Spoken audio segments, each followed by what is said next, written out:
Oi, eu sou a Nia, do Quilombocotô, e hoje eu estou aqui para falar um pouco mais sobre a história pré-colonial de Moçambique. Então vamos dar uma olhada no que estava acontecendo e como que era essa região antes da invasão dos portugueses.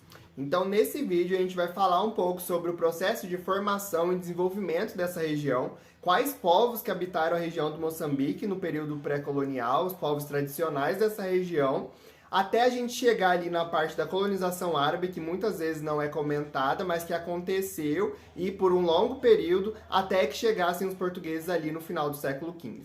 Então, retomando o período das primeiras civilizações que se tem registro nessa região do Moçambique, em 2007 foram encontradas diversas ferramentas, principalmente feitas de quartzo, em uma caverna profunda de calcário, numa caverna chamada de Ngalui, numa região próxima ao lago Nyassa, que fica na fronteira entre Moçambique e o Malawi, que inclusive também é chamado de Lago Malawi. E daí o estudo desses fósseis revelou que essas ferramentas teriam mais de 100 mil anos. E foram encontrados grãos de amido nessas ferramentas de quartzo, o que indica que o cereal sorgo, que é um dos principais cereais consumidos na África para fazer farinhas, pães, mingaus e também bebidas alcoólicas, já estava sendo consumido nesse período de 100 mil anos atrás. E esse seria, então, a evidência mais antiga de humanos utilizando cereais pré-domesticados ou selvagens, né, sem ser modificados para a agricultura, na história do mundo.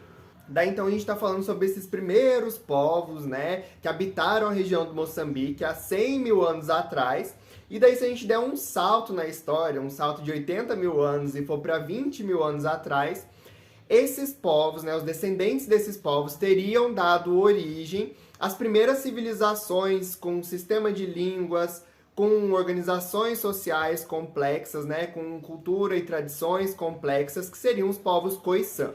E esse termo Khoisan, ele é um termo mais moderno, ele foi criado há pouco tempo atrás para unir, né, os povos San e os povos Khoikhoi, que mais para frente eu vou explicar, né, quem são esses dois povos e por que esse termo foi utilizado para juntar e agrupar esses dois grupos em um só. E esses povos Khoisan são consideradas comunidades históricas que predominaram até o final do século XV, até as invasões europeias, em regiões em que o clima não era favorável para o desenvolvimento da agricultura dos povos Banto, o que não é o caso do Moçambique, né? A região costeira ali do Moçambique é uma região bem propícia para o desenvolvimento da agricultura, mas é o caso da região que vai ali do norte da África do Sul até a Namíbia, né? Onde as populações Khoikhoi de Nama e da Mara foram os grupos prevalentes e que até hoje existem ali descendentes desses povos. Eles predominaram, porque ali não era propício o desenvolvimento da agricultura banto. Então esses povos conseguiram prevalecer. No caso do Moçambique, aí sim a gente já teve ali registros de invasões banto, que foram povos que substituíram, de certa forma, e interagiram também com esses povos Khoisan. E esse contato e a mistura entre os povos Banto e os povos Khoisan fica muito evidenciada principalmente na língua. Os povos Khoisan são os povos das línguas dos cliques. E esses cliques a gente vê em muitas línguas Banto, como por exemplo a língua Xhosa do norte da África do Sul. E aí, para a gente entender por que esse termo Khoisan foi criado, juntando aí os termos San e Khoikhoi, é importante a gente entender o que o termo San significa. E o termo San significa, na língua Khoikhoi, aqueles que pegam coisas do chão. Então seria um termo para identificar populações, né, povos que eram caçadores-coletores e que não criavam gado, né, como os Khoikhoi. Esses povos Khoikhoi, então, tinham um estilo de vida pastoralista, né? Eles criavam gado.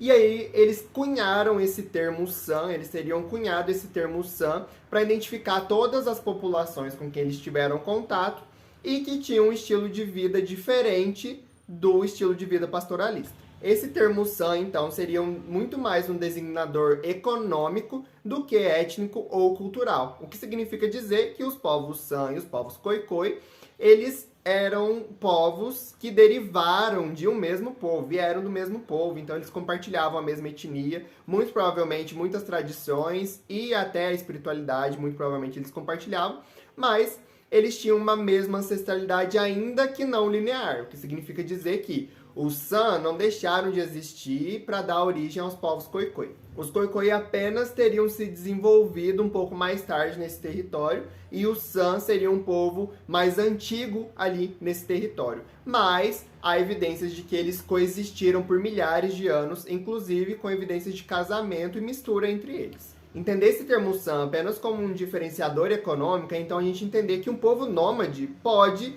se fixar num lugar contanto que ele encontre as condições favoráveis e aprenda algumas técnicas de cultivo de plantas e de criação de gado, e que ao mesmo tempo um povo que está fixo no lugar pode ter que se tornar nômade, né? Pode ter que migrar devido à escassez ou algumas intempéries ali naquele local. E daí então esses povos Khoisan foram os grupos predominantes até 500 anos atrás na África do Sul, na Namíbia, em Botsuana, nessas regiões que eu comentei.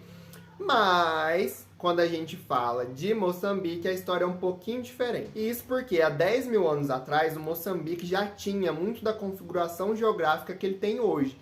Então, uma região de muitas planícies e também uma região de dunas que separa ali a região continental do Oceano Índico, o que torna essa região muito propícia ao desenvolvimento da agricultura, inclusive com muitas regiões de savana ali em Moçambique. Então, isso propiciou que povos bantus se estabelecessem ali na região do Moçambique. Daí então, entre os séculos 1 e 5 depois da Era Comum, esses povos de língua banto teriam migrado até essas regiões de planície, áreas costeiras do Moçambique, pelo rio Zambeze, que fica ali na divisa entre a Zâmbia e o Zimbábue. Nessa época, os povos de língua banto já dominavam, além da agricultura, a metalurgia do ferro, a olaria e a tecelagem. Porém, essa produção de cerâmicas, de tecidos, de metais, era utilizada apenas para suprir as necessidades das suas famílias. O comércio ele era realizado apenas por escambo.